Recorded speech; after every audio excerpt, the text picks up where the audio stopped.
We want to work hand in hand with the government. Twetuli against government nabanira tetuja banyigira naba immigration naye twaga to finding a way we twinzo kusolving no issue tukwasaganya abakyota tulabe we twinzo bateka wamu we make it easy.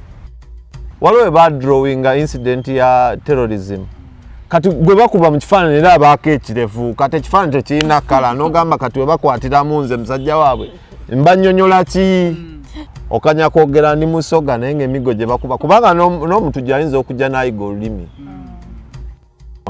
Ate kasita bamanya nti olimu olusayi luno kati ng'omukyotala they really complicate your life.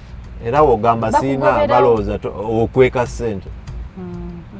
But sensitization needs to be training oba njogere training I think so that bamanye nti omukyotala waliyo omugagga waliyo wa middle ate waliyo n'omwavu.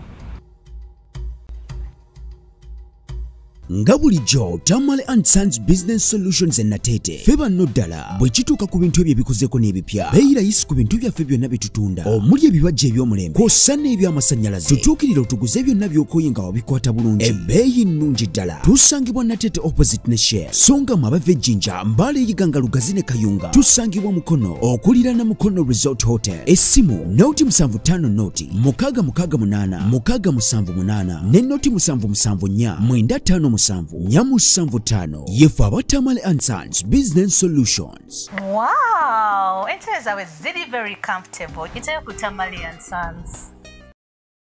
Basebo ne banyabo mbalamusizza amannya Mama Fiina akulira abasawo b'ekinnansi mu ggwanga.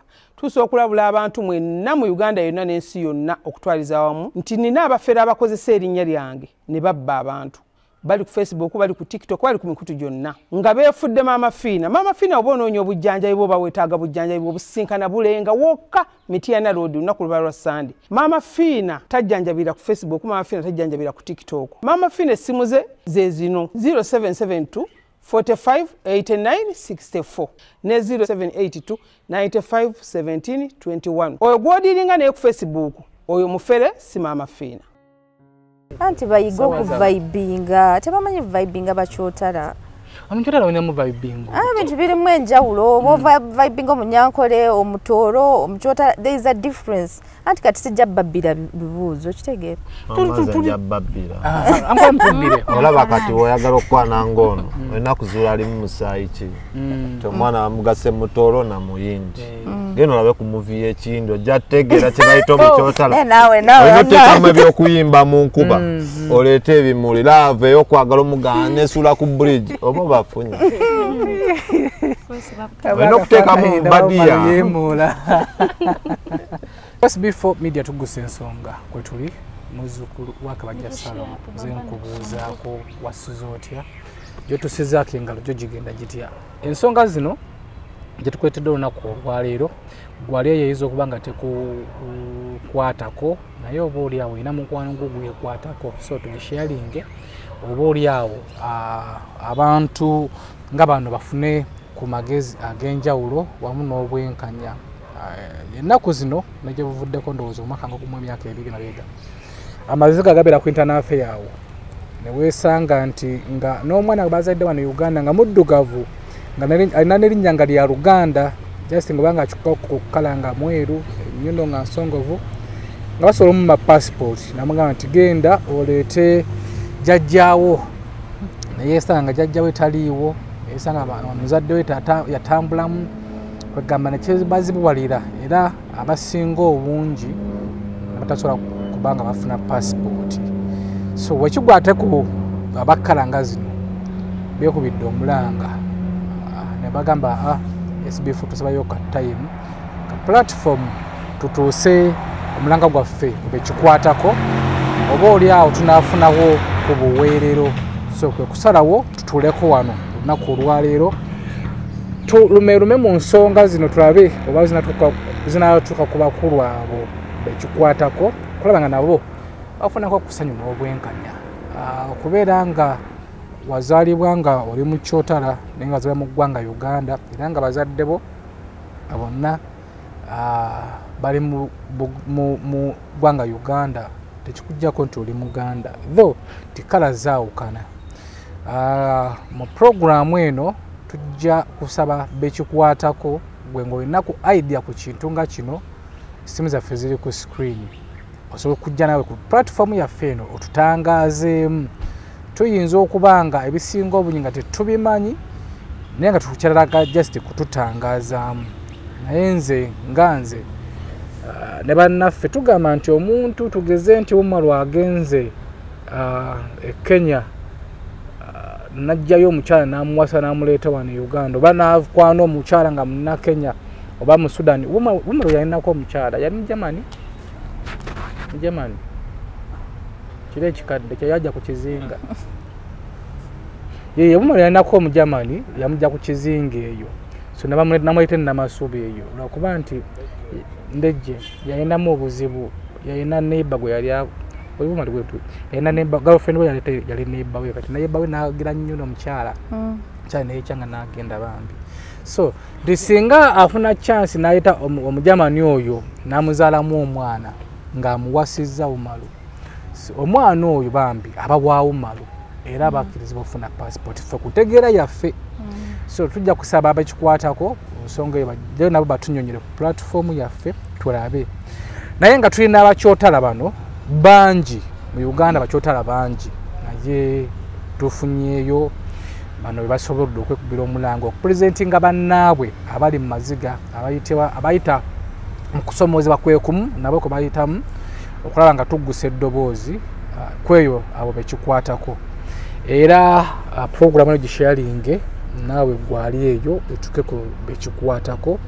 Batuteekamu akasente Batamale and Sons basangibwawo Nateete opposite Shero kanina buno obuntu Umaru buva kuki Butebaka buno simanyi naye tebujose bugendereranga kozesa samona bujja kufata ate mbwagaddeko anyway tuteekamu akasente Batamale Batamale and Sons basangibwawo Nateete opposite Shero. Gendayo bagula n'okutunda ebintu ebikozeeko nga bikyali mu mbeera nnungi, batuukirire gwe alina kyayagala okutunda naye gwe alina kyayagala okugula nga kyali mu mbeera nnungi batuukirire akabeeka kuteesa ate nga bintu byabwe biri genuine ate nga birungi nnyo nnyini ddala. Balina sofa sets, balina office chairs, office tables, balina fridge, balina ebyuma ebyoza engoye, buli kimu kalonda yenna bamulina bamayita Batamale and Sons. Mama Fina akujjukiza nti bannange twewala abafere bangi nnyo ku internet okuna ddala ku TikTok. Tubadde wano ndotukolera ku account za Mama Fina ku TikTok nga ziwera n'olukumi bangi nnyo. So gwe nawe yonna ali eyo Mama Fina gwa followinga kukakasa nti Mama Fina tasobola ku followinga. Mama Fina mutuufu tasobola ku followinga. Abafere bano bagulawo za account n'akufollowinga najja mu inbox yo n'akubuuza olina obuzibu kwata ennamba z'essimu nga tonna yadde omusaba ennamba z'essimu ng'akuwa ennamba z'essimu olugenda mu inbox ye ng'akuweereza ndaga muntu bababbye bakyababba. So twebeereremu ku nsonga eyo. Tulina abakyotala tuzze okuluma mu nsonga ezibatawaanya naddala mu nsonga z'okufuna passport. Weesanga nga bakuzaalidde mu Uganda naye nga tokkiriza kufuluma yadde Uganda.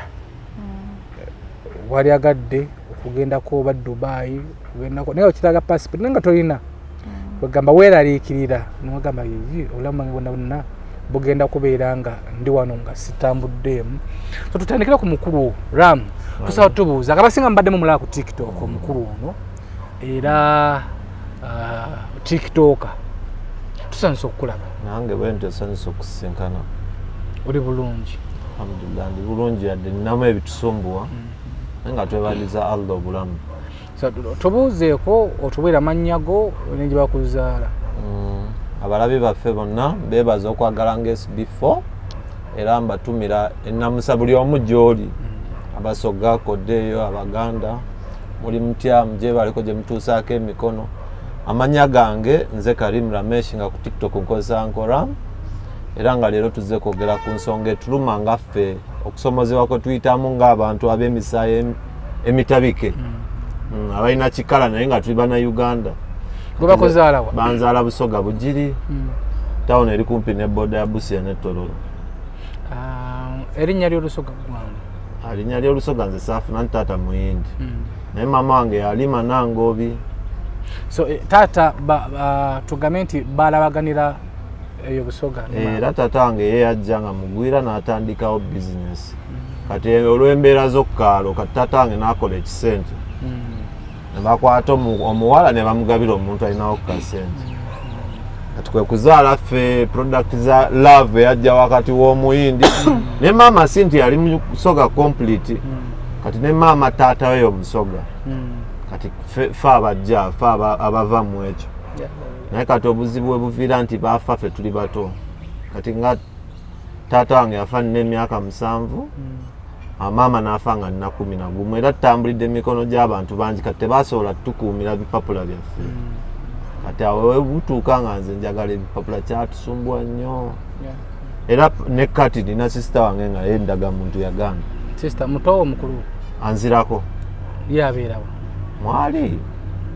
Kati aliko eyo Bugiri katono. Naye nga gye bali. Mufumbo?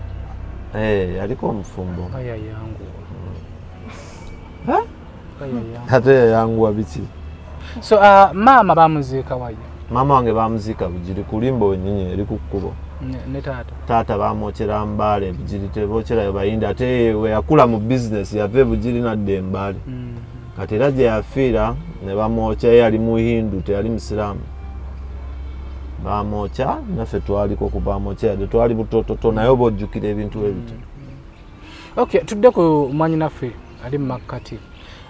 Tusobola kutubuuzaako. Balamuseza mwenna abatulaba.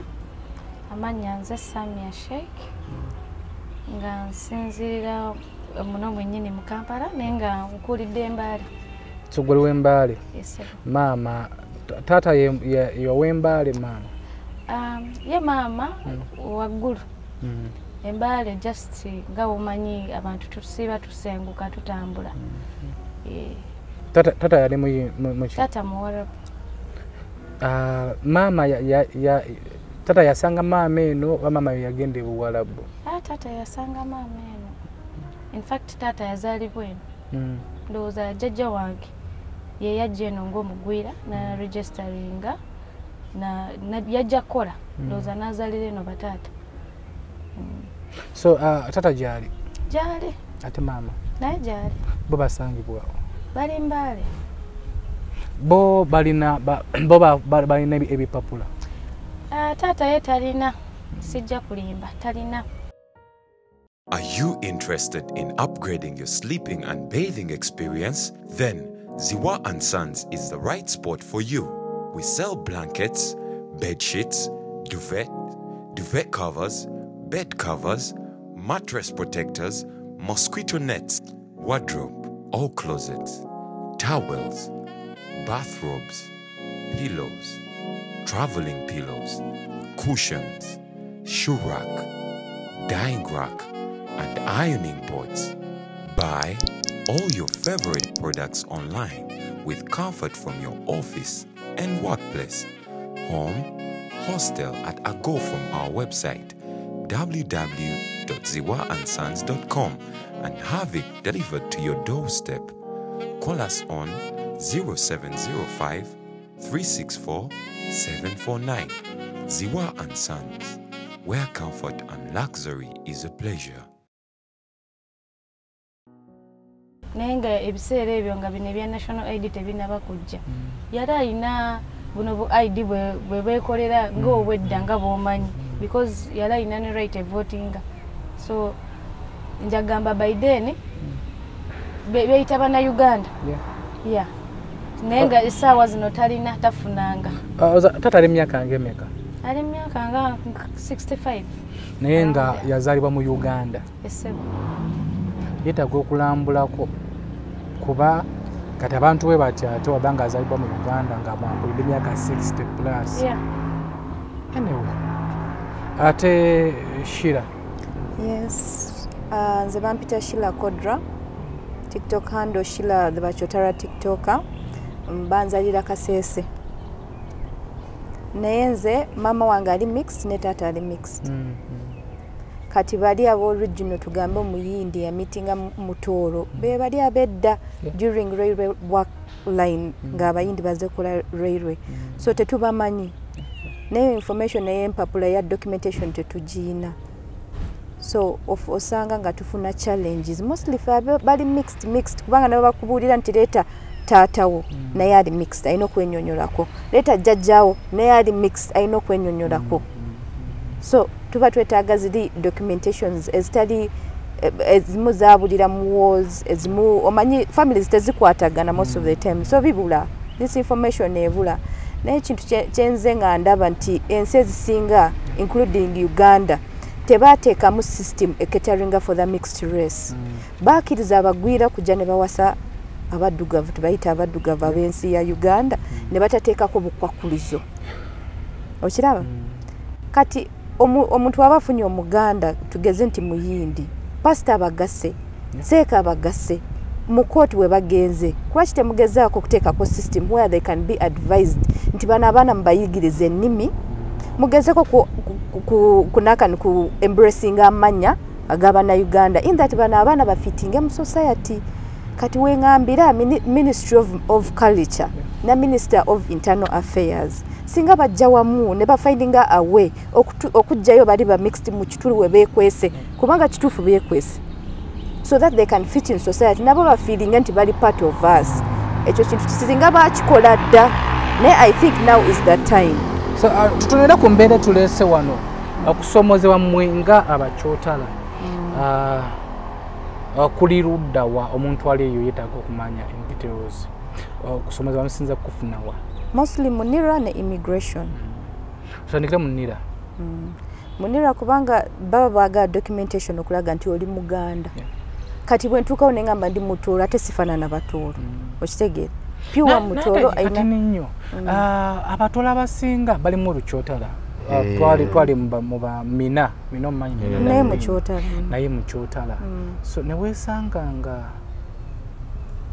abasinga bali mu Lukyotala abadde okyatunnyonnyola nti baba bayetaaga beetaaga document eraga nti mama jjajja wange oli Omutooro bali bamuyitaani olinayo document eraga nti ono yali jjajjaawo evidence bagyetaaga otherwise togenda funa ID it's either on neutralizing nga bano abajja for 10 years ne bafuuka abaki bana Uganda which is something very difficult kubanga ffe twakula tumanyi tuli bana Uganda gwe bakuzalidde muno banzalira Kasese born and raised in Kasese gye bali abazadde gye bali kati babazadde bano bo ogenda kunnira ne bakutuma abazadde obagendayo bo bagamba batya nze kati okusomezebwa nakufuna nnyo ku immigration kubanga nnira ebiseera ebyo twagezako okufuna ezo IDs okuva Kasese kati ekyo ekifo nga taata abamumanyi ne kiba kyangu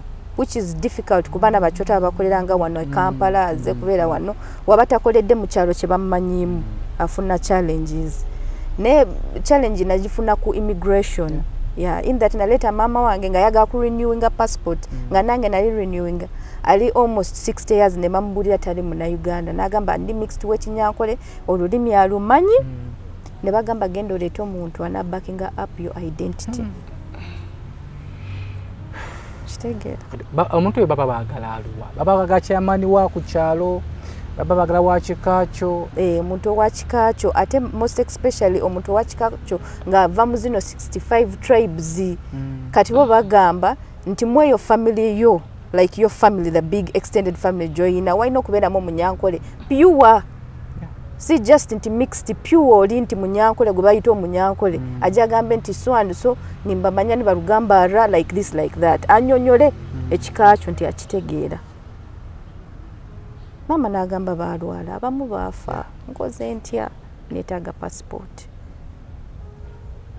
kati nengamba awo nanyigamuko nengenda ku TikTok nengamba omuntu otaddemu sente transport osasudde mu banka zine sente teziri refunded okitegeera wemba mumanyi we are not capable why don't you tell us mutekeko nga interview tusoke tulabe are we eligible kubanga zine sente temugenda refunding nembabuulira nembogerako ne balaba aka TikTok kwe kunkolera nze ne mama passport within one day. Itegeeza ensonga wakasa wagiraising ku TikTok natuuka era Mr. Simon ndoza wamulaba ku mukutu ng'ayogera ku bakyotala ono spokesman wa immigration nambula nalabye TikTok yegwe ne muli bantu baffe tubamanyi nansaba epapula byange nga nyina every document ate ne sister wange already aina East African passport nabuza omukyala, why didn't you work on this person? She has all that documentation. Ne batukolako mangu ne mama naye ne bamutwala mu room y'abanyankole ne bamukolako kati nze babantwala ku side ya tata kubanga esooka nagifuna mu side ya tata omutoro kati omukyala kwekumbuza ne mbula naye information ebasumbuweyo mu kyotala ono omusayi mutabike mpaka eri waggulu olina okunyonyola history. It is very difficult. Kati abazzukulu baffe banagitegeera eyo history. So omuntu asobola okwebuuza nti gwe baakukolera ate lwaki ovuddeyo? Kati bwe baamala kunkolera supervisor n'abalala ne bampita ne bagamba kati ofunye genda mu maaso babuude nti wafunye tetulina challenges wano ezaba mixed. Nengamba naye kati bwe nateekayo aka TikTok nengezaako okulaba mu comments ngenda kulaba bakyotera bannange bavaayo bonna balina same issue.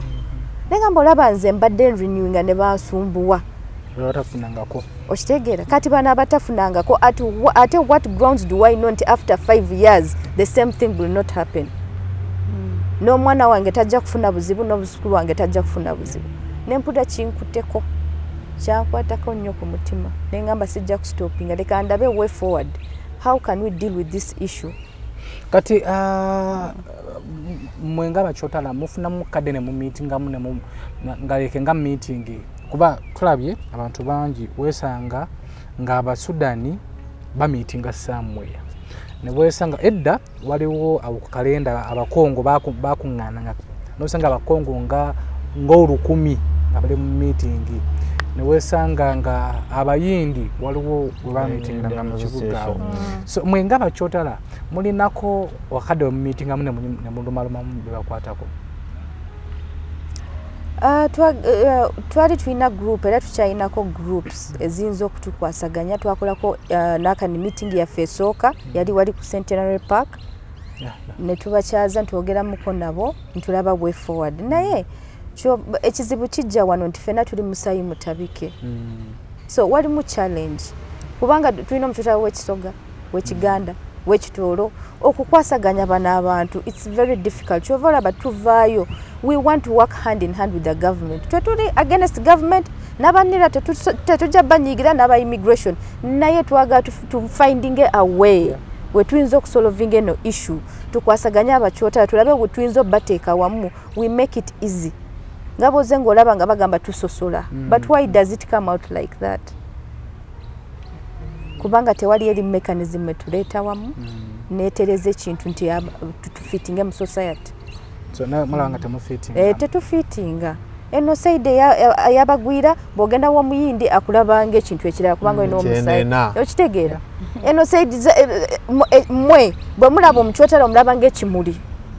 Ne behind ekimuli waliyo ki? Okiraba. Maziga. So we still don't fit. Kyogamba omwami wo naye mukyotala bamundugavu nga omalu. Kati ky'omwami nze sinabafuna mwami saawa zino naye ndi mu process insha Allah. Aliye nango osobola okulumba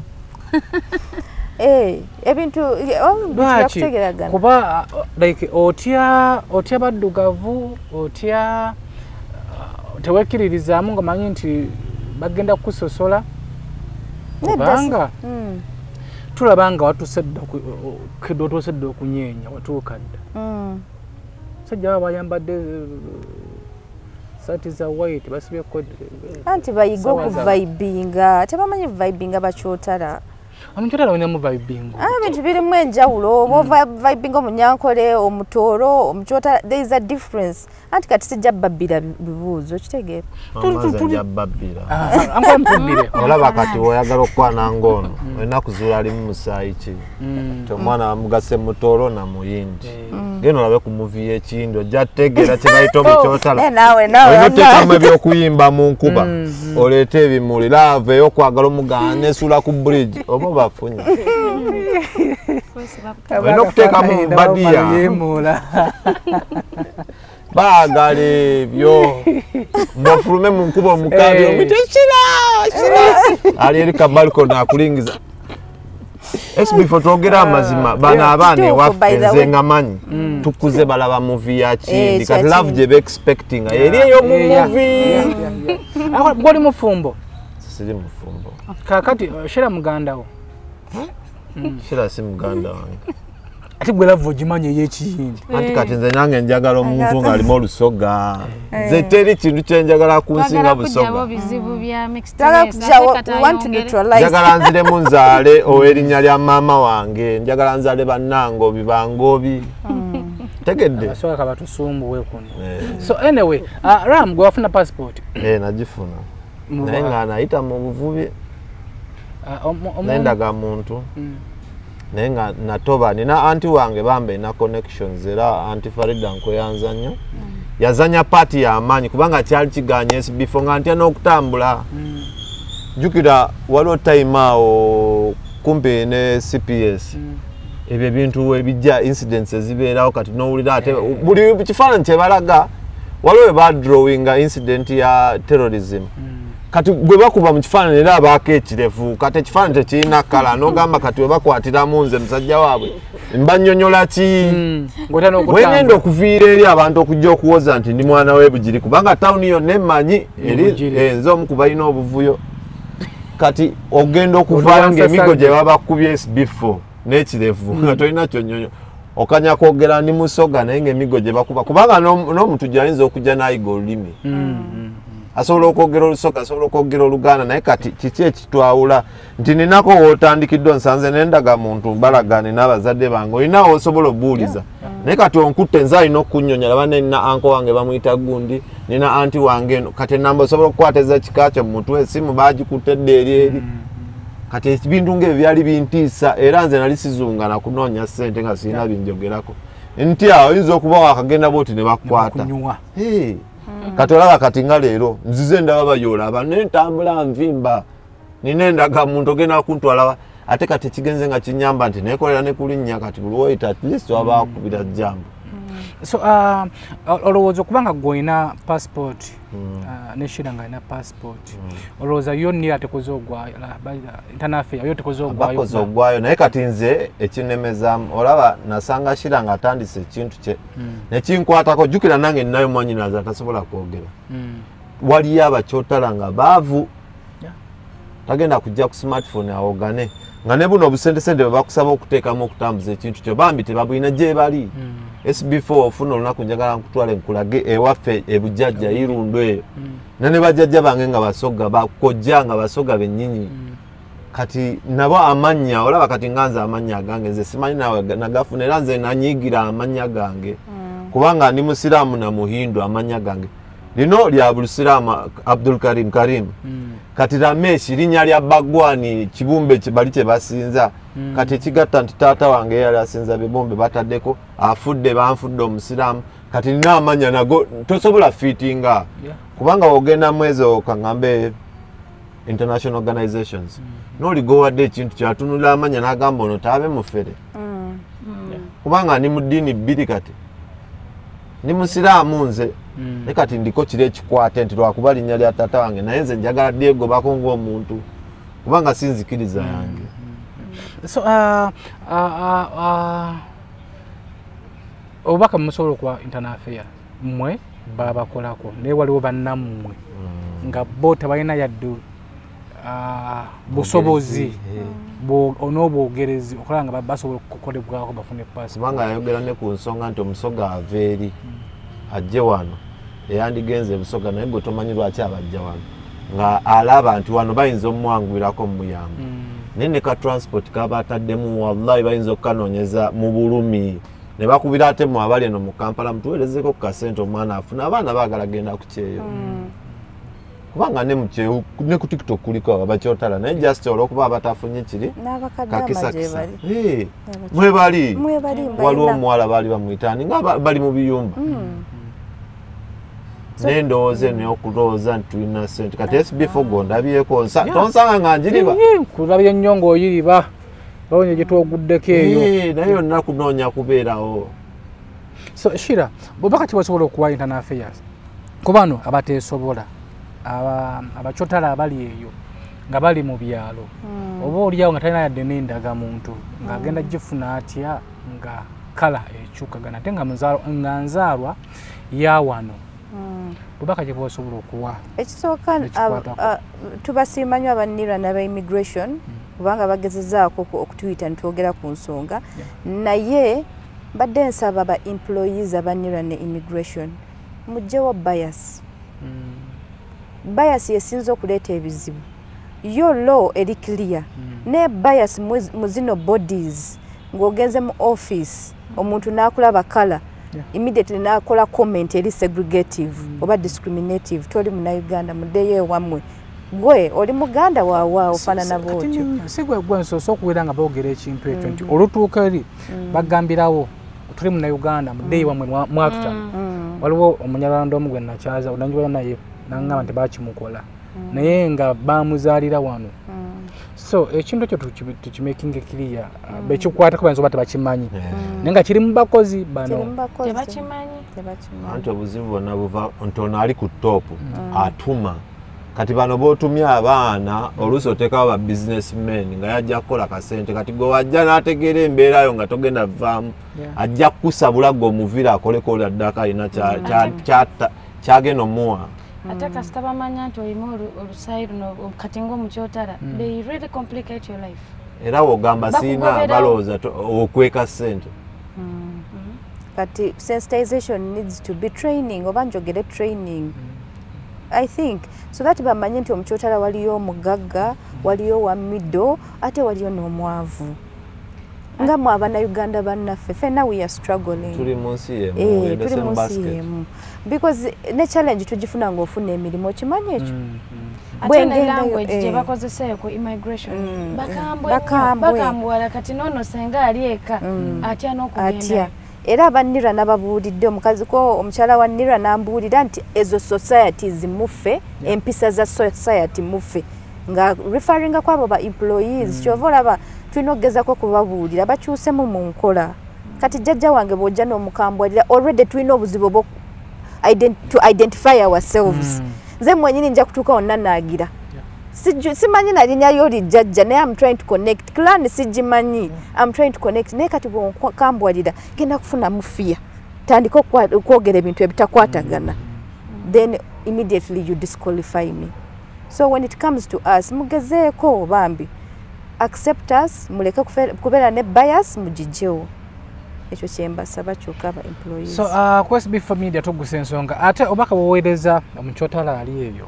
nga ye atya n'okugendayo anze tebajja kumpa mulimu abantu nga ye aliyo nga atyayo n'okutya confidence ntono mangi nga wawulira abire ku TikTok ku Facebook ku mitimbagano kanze banyima passport kati nga yabeera ne wakanaga nti nabivaako ntya n'okugendayo obaka kiwe mubaweerezaayo abali eyo fetusaba abaleme okutya kuba all in all the Ugandans kasita nga wazaalibwa muno olinamu ka indigenous tribe oli muna Uganda toyina kutya ate oba okimanyi bulungi nti olina ne right of voting why should you fear if the people you're going to vote tomorrow are the people going to lead you in the same country you're staying in why should you fear fulumayo vaayo okabe obabuulire ensonga yo temutya baveeyo bajje batubuulire kuba abakyotala tuli bangi ate we are mixed in different tribes kati waliyo abayindi bakyotala b'abayindi bafuna ebizibu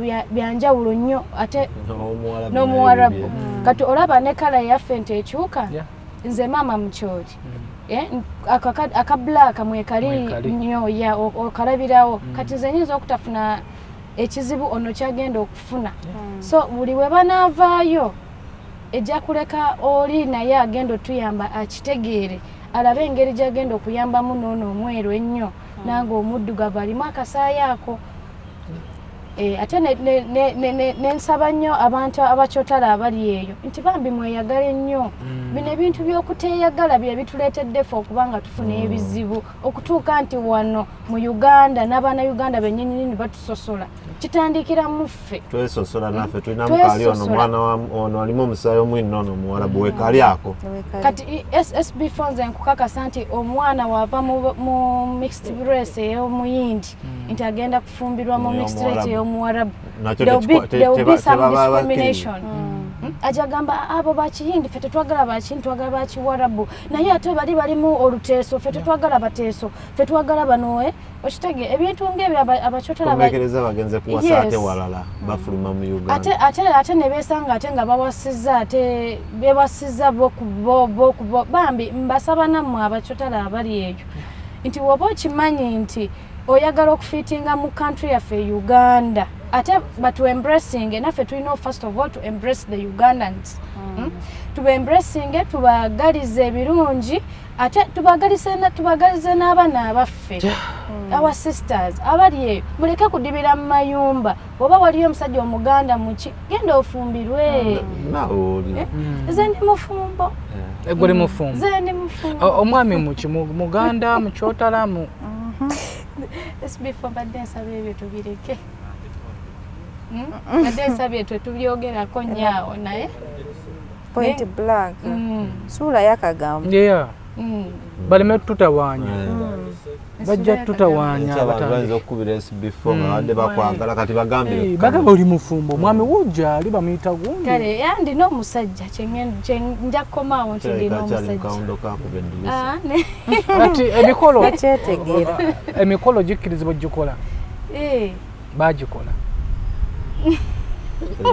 nze nogambye byakawundo kakubedde tuyinza okuba nga bangi banya tukyanoonyaamu ba mutuufu kyolina okumanya nze ndiko omusajja ekyo kyekyo naye n'okuba nga yakutudde okunga oba puloti yakulonda ate kati njagale mukyotala munnange ndetera abaana ebizibu ate ate ono mweru nnyo kati ekireese obuzibu SB4 omuntu ayinza okulaba ati nagamba katogogulamu kagwagala bakyotala naye nga toliyo jukira ekizibu ekijja nti ono walozaako wali tadde eno nange wenkwata keeri sidda wano eteza walozaako keeri tosobola kudda eno bano tebamanyikaba ananga ate nawe totugirisa nnyo naawe jukira tulinamu indigenous tribe so kabeeramu tebamanyi ffe tuli bannayuganda tukayinamu naye omanyi cocktail wamba babulire cocktail ate kati ffe I think ffe ate tuli ate wamma kankubulira ekituufu cocktail nze noono tuyinza okwerumya nnyo emitwe kubanga ono tagenda kumpa valyo nange sijja mmuwa valyo naye wenfuna omuwala nga musoga ajja kunjagala ennyo ate nange mwagala ennyo noono afuna omwami nga muganda ajja mwagala ennyo amulabire bulungi yageme talina mwami talina mwami nannaye nze nja kulya enkoko so twagadde okwekubira akalango kano nga tuyita ku SB4 Media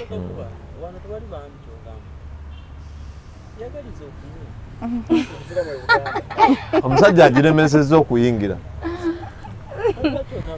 ate musiraamu ate bamuyitawo malo no bamuyita Kamada bana basiraamu mashallah oli omugye twogere Kamada kooti etuule sajja yakalakasizza etuule oli si mufumbo waliwo ate banaye kankubbireko SB4 olaba omuwala omukyotala ebyaffe tebirimu nnyo okusumbukana as long as basiraamu kubula kati kubasiraamu bino byosuubira nti ojja kujja bakusaba obumbi n'obumbi simanyi mmotoka gira mu koodi ng'ozze nga musiraamu yitira mu busiraamu bagenda goberera nika kasita n'oba nti omwana waffe ojja mulabirira olinawo ogenda omuteeka ajja asobola okulya tetugenda kugamba leeta firiti leeta biki byonna tewerabira bagamba nti era balinawo ssente amaale owaayo n'ekitono just kunyumirwa kuteekawo twagala emikolo twagala tubeereko ne tarabu yaffe tulina kye bayita keesha tulina naffe nga olaba nti waliwo kadongo kamu fe tulina kye bayita tarabu teka okweja emiziki gyaffe abasista banyumire olaba ffe muholo oluse ebiseera ebisinga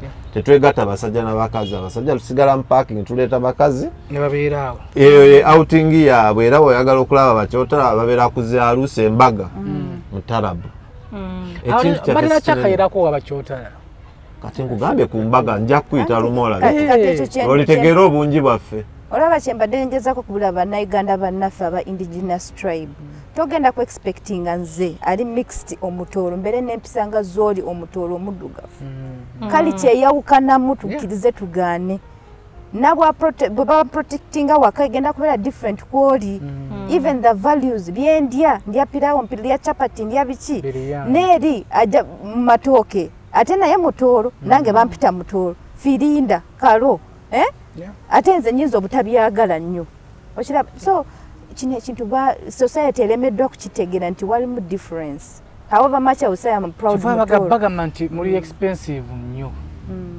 abakyotala babere expensive ate nebbuba nti libeera lingi anti leka mubulire ku kino ekintu tojja ku expectinga enkoko eri loko ebeere nga broiler there is a difference keyeyeri neyeeno tejja kuba the same ekyo kituufu so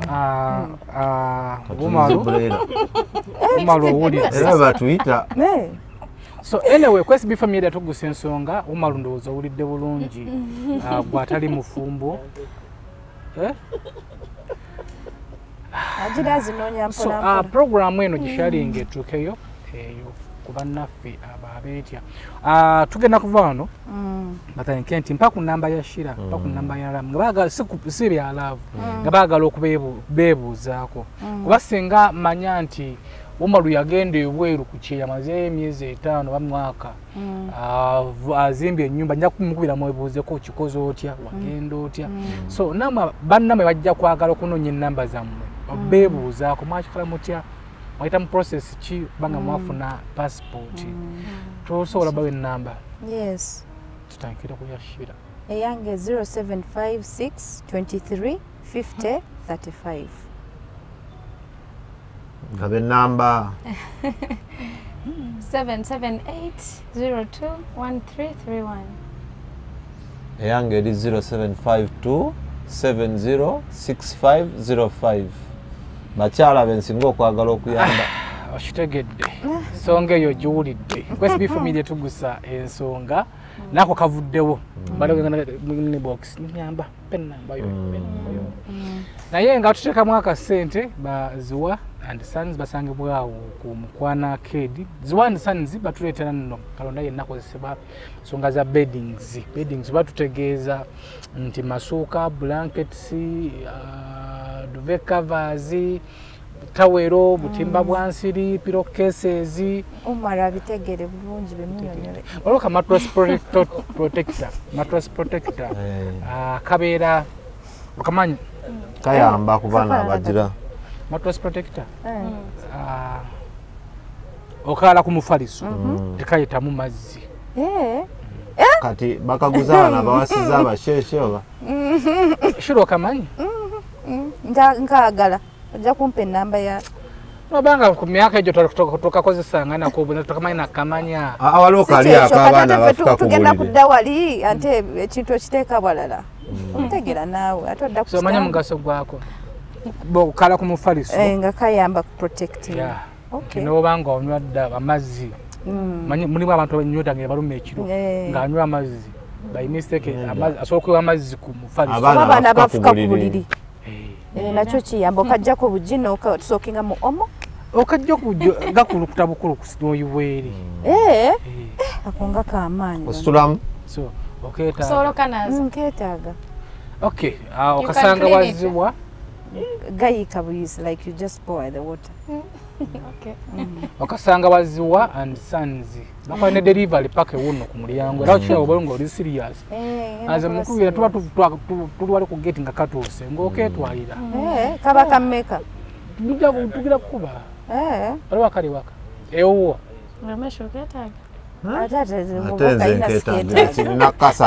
ono agambye mba ayagala nnyo eri kabire abamanyi okuzanyisa amazzi anti wamma kati ensonga eriwo esifo onayinza kuba nono nga bakusimba tebamuzinangako temagazanyisa bakusimba mumanyi kati sina kyenkwagaza bajja kunjigiriza Omar mpolampola zima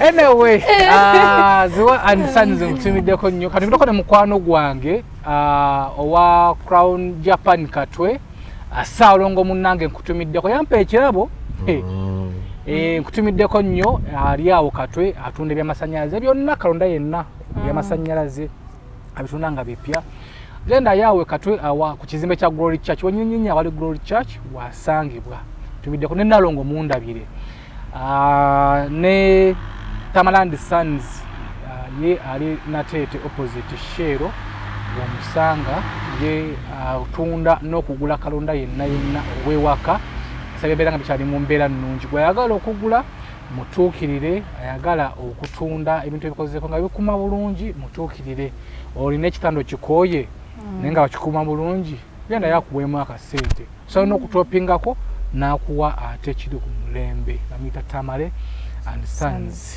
mbere bulungi mweraba nga bulijjo Tamale and Sons Business Solutions Natete feba ddala bwe kituuka ku bintu ebyo ebikozeko n'ebipya beeyirayisi ku bintu byaffe byonna bye tutunda omuli ebibajja eby'omulembe kw'ossa n'ebyamasannyalaze tutuukirira otuguze byonna by'okooye nga wabikwata bulungi ebbeeyi nnungi ddala tusangibwa Natete opposite ne Share so nga mwaba Vejjinja Mbale Yiganga Lugazi ne Kayunga tusangibwa Mukono okuliraana Mukono Resort Hotel essimu noti 75 noti 668 678 ne noti 774 957 975 yefu aba Tamale and Sons Business Solutions. Wow, entebe zawe ziri very comfortable. It's a Tamale and Sons.